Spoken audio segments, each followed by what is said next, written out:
Hello guys, hari ni kita akan masak ikan siakap sup yang sangat sedap dan mudah je nak buat. Menu ni sesuai nak buat berpantang pun boleh. Bahan-bahan yang kita perlukan adalah 1 batang serai diketuk, sedikit asam keping, sedikit halia dipotong halus dan juga sedikit bawang putih dipotong halus.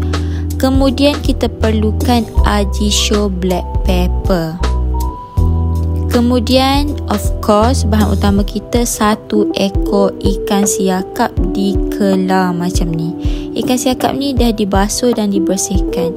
Mula-mula kita akan perap ikan menggunakan ajisho black pepper supaya dia ada rasa masing-masing pedas-pedas black pepper tu sikit. Kemudian masukkan ikan ke dalam kuali, masukkan serai ke dalam ikan, letak bawang putih, letak asam keping, letak halia sekaligus, masukkan ke semua bahan-bahan kita. Sumbat halia dalam perut ikan sikit dan taburkan dekat luar ikan. Kemudian masukkan sedikit sahaja air, sedikit sahaja garam, separuh cube pati ayam. Cube pati ayam ni separuh je, jangan banyak. Kemudian sedikit ajinomoto sebagai sebut perasa. Tutup, buka api kecil, biarkan ikan masak dan juga menggelegak. Kuah tu menggelegak. Ikan siakap rebus ataupun ikan siakap sup ni resipi yang sangat sedap, sangat fresh, sangat segar. Sesuai nak buat berpantang. Korang boleh tengok isi ikan dah bertukar warna putih dan ikan siakap dah pun masak.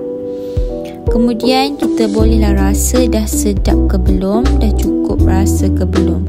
Rasa dia sangat-sangat sedap, rasa masam daripada asam keping, rasa segar daripada halia dan juga bawang putih, dan rasa light-light je sebab kita letak cube pati ayam. Kemudian kita akan tutup dan biarkan seketika sehingga halia dan bawang putih tu betul-betul menyerap air tu. Kuah kita tu rasa halia dan bawang putih yang sangat pekat. Halia ni bagus sebab dia boleh buang angin, bawang putih pun sangat bagus. Sup ikan siakap kita is done. Sangat sesuai untuk buat berpantang. Sekali makan boleh makan separuh. Jadi seekor kita boleh buat makan 2 kali lah. Makan tengah hari sekali, makan malam sekali.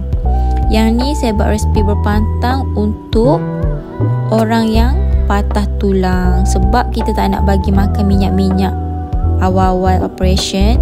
So kita kena jaga betul-betul lah. Nasi sedikit tak apa, asalkan protein kita kena banyak makan. Ikan sangat bagus ya.